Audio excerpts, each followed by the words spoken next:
Natacha, est-ce que tu connais quelqu'un qui s'appelle Simon? Simon. Il y a quelqu'un qui travaille au travail qui s'appelle Simon. Natacha, dès que tu as parlé, j'ai entendu la voix du Seigneur et le Seigneur me dit, il y a quelqu'un qui veut se marier à Natacha et qui veut décider mais qui est indécis. Aujourd'hui il est chaud, demain il est froid. Mais maintenant tu dis que c'est vrai? Oui, c'est vrai, parce que c'est un peu de mon comportement. Donc on doit te délivrer aujourd'hui pour que tu aies un bon comportement. Comme toi-même tu reconnais que ton comportement n'est pas bon là où vous êtes.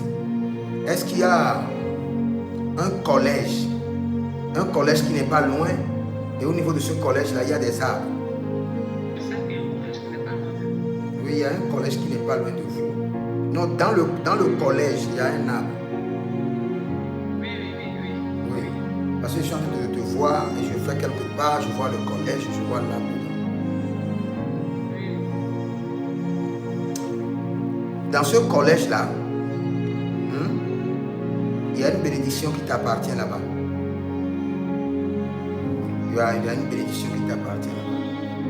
Je ne sais pas ce que tu vas faire, ce que tu veux vendre, mais tu dois aller là-bas prendre certains renseignements. C'est comme si il y a quelque chose que tu dois organiser, que tu dois vendre, et c'est le collège là qui constitue ton réseau de clients. Actuellement, tu fais quoi?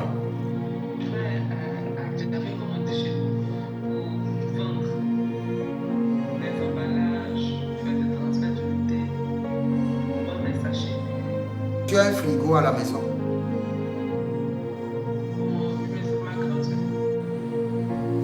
Pourquoi j'entends dans le règne de l'esprit que Samuel est en train de pleurer sur Saül? Samuel est en train de pleurer sur Saül. Cela veut dire qu'il y a quelqu'un, c'est comme, je ne sais pas si c'est un mari ou bien un enfant, et tu es en train d'intercéder, tu es en train de pleurer pour que le Seigneur intervienne dans sa vie. Ça c'est qui? Je n'ai pas bien compris, homme de Dieu. Quand j'étais en train de parler avec toi, j'ai entendu Samuel est en train d'intercéder pour Saül. Cela veut dire qu'il y a quelqu'un dans ta vie. Et pour la vie de la personne, tu es en train de crier à l'Éternel. Et je dis, qui est la personne? C'est ma mère. Elle est éthique et elle a un problème d'arthrose. Bien, le Saint-Esprit vient de te dire ton problème avec détail. Est-ce que tu remarques l'activité des esprits de Marie de nuit? Oui, mais je vois dans mes rêves une femme très claire de peau qui vient tenter de sortir avec moi. Mais je ne reconnais pas le visage de la femme. Je juste reconnais le peau clair. Donc tous ces derniers temps. Va demander à ta mère. La famille avait une connexion avec une rivière. Oui, exactement. Ils ont grandi au bord d'une rivière. Ce sont des riverains. On a même fait une cérémonie à l'âge de 12 ans. J'ai rêvé beaucoup de sirènes, des esprits des eaux. Alors on m'a amené dans une rivière et effectivement ils ont préparé à manger et ont jeté à la rivière. Aucun prophète ne t'a encore dit ça? Jamais. Quelle est la nourriture que vous aimez plus chez vous? Poisson. Et tu mets du sel dedans. Et tu vas déclarer: je reprends ce territoire, je possède ce territoire. Et tu vas verser ça dans ta maison, dans ta chambre, dehors, partout. Tu le fais la nuit ici. Tu sais ce que j'ai vu? Je suis en train de prier pour toi pour que le Seigneur me révèle avec précision l'activité que tu dois faire. Et j'ai vu une petite fille. C'est une petite fille. Mais elle a les cheveux jusqu'à ce que les cheveux là, ça trimballe par terre. Elle est rentrée chez toi. Et puis ses cheveux essuyaient le sol. Et quand ses cheveux essuient le sol, ses cheveux ramassent ton argent. Et elle retourne encore dans la rivière. Il y a un goudron qui est tracé depuis la rivière directement qui passe par ta chambre. Et des esprits là transitent là-bas. Quand ils passent là-bas, leurs cheveux essuient la terre. Et quand leurs cheveux essuient la terre, ils ramassent ton argent, ils ramassent ta bénédiction. Ce que vous parlez là, c'est vrai, parce que j'ai déjà fait un rêve et voir 3 personnes de cette taille-là avec des longs cheveux.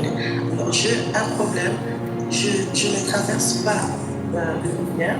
Et je ne m'engage pas à passer là où il y a, je peux dire, l'écroulement de la terre, la forêt. Ça peut tellement faire que même je ne peux pas. Il y a un esprit de procrastination. Tu connais l'esprit qu'on appelle l'esprit de procrastination? Non, papa. C'est-à-dire que quand on a quelque chose à faire, on dit bon, je vais le faire après. Après, je vais le faire, mais je vais le faire demain. Je n'arrive pas, prophète, parce que ça fait beaucoup de temps, c'est comme si j'étais en train de revenir sur les mêmes choses. En ce moment même, j'avais eu un problème dans l'œil en octobre là, et je suis en train de marcher avec un seul œil. Donc c'est l'œil droit là, en ce moment, c'était l'infection, après les traitements et tout, et là, c'est vraiment fou. Ta maman que j'ai vue dans le règne de l'esprit, et quand je l'ai vue qu'elle était au marché. Il y avait eu un échange, comme un échange simple, où deux femmes se sont échangées. Dans cette querelle, toi, tu as été attaqué. Est-ce que tu as repris une classe? Ou bien il y a eu un problème? Oui, j'avais repris la classe de 4e primaire. Ça, c'était en RDC. Donc, disons, au niveau de chez nous, ici, là, c'est le CE2. Ensuite, au niveau du Congo, ici, c'est la seconde. Je suis en train de voir quelque part où on fait la couture. Aucune idée, papa. Ok. Premièrement, pour ton mari, si tu lèves demain, dis-lui de s'attacher au Seigneur. Il ne s'attache pas bien au Seigneur. Pour lui, ce n'est pas seulement obligatoirement qu'on doit prier, ce n'est pas obligatoirement qu'on doit faire ceci pour Dieu. Ce n'est pas obligatoire. Sans ça, même, on peut réussir. Ce n'est pas vrai. Il faut lui dire que ce n'est pas vrai. C'est vrai, papa. C'est comme, en fait, il croit pas. Oui, papa, il croit même pas à tout ça, il croit pas. Il se dit que tout ce qu'il arrive, c'est normal. C'est normal.